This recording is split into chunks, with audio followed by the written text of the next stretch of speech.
appareil de simulation ou d'entraînement pour les jeunes chirurgiens qui désirent apprendre la technique endoscopique, c'est-à-dire la technique pour opérer les hernies discales sans ouvrir. Personne n'a développé pour le moment un système de simulation pour ça. C'est le premier système au monde pratiquement qui permet d'entraîner les différentes étapes de la séquestrectomie endoscopique, c'est-à-dire l'opération d'une hernie discale sans ouvrir.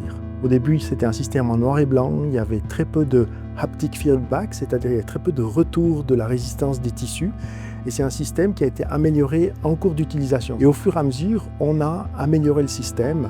On s'est beaucoup investi, non seulement pour offrir la technique aux patients, mais aussi pour l'enseigner aux jeunes internes en formation.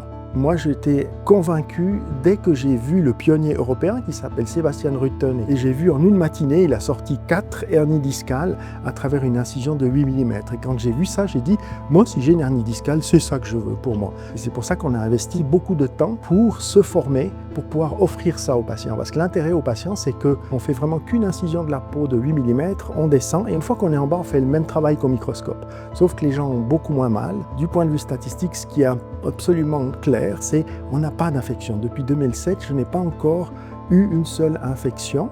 Ils sortent plus vite de l'hôpital. J'ai des gens qui reprennent le travail ou le sport après une semaine, ce qui est rarement le cas quand on opère en ouvert. Donc ça, c'est un projet qui a été soutenu par le CRIC, le Centre de recherche et innovation clinique de l'hôpital du Valais. On travaille en collaboration, bien sûr, avec une firme qui produit les endoscopes spécifiquement pour l'endoscopie de la colonne. Et le centre de formation de Sion va être reconnu comme Excellence Center, donc comme centre de référence en Suisse pour la formation de l'endoscopie spinale. On a contribué dès le début à développer ce simulateur, mais on continue. Il y a une deuxième version qui est en production, qui va s'approcher encore plus de la réalité, notamment avec des poignées qui correspondent aux instruments qu'on a en main en salle d'opération pour qu'on ait vraiment exactement les mêmes gestes et les mêmes sensations que quand on fait l'intervention. Donc on continue à améliorer et à s'approcher de la réalité.